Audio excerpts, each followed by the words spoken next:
I could debunk all of these things, but let me just address the people that like go against Islam when in Christianity they have things that they don't really get questioned about as much, and then their responses are carbon copy of each other, and it's all contradictory. Now, let's just get into the whole theology itself.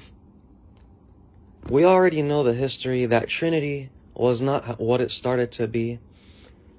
Trinity was an invention of the Council of Nicaea, and everybody knows this.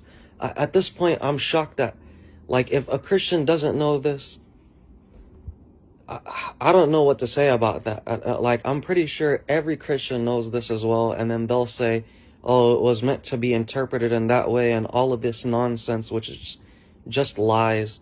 Because number one, they were first, at the early stages, they weren't even sure if Jesus was divine.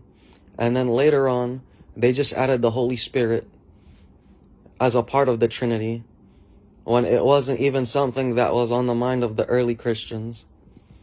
But anyways, let's get to the main point. The main point is this whole idea that people say this thing that I've heard so many Christians say over and over and over and over and over again. They say this. They say Jesus. They say this blasphemy. Obviously, as Muslims, we are firmly against this. This is just for educational purposes, and theologically, it's completely flawed.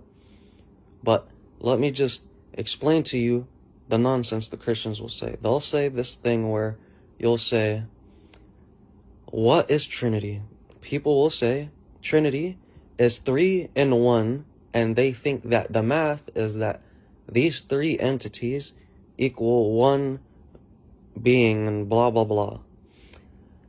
Now, when they explain the birth of Jesus, they say that God emptied himself.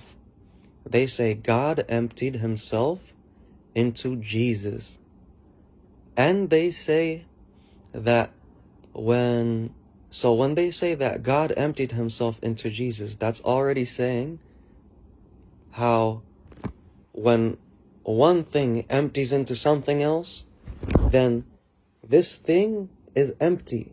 Meaning when you have 2 cups, you pour 1 cup into the next cup, and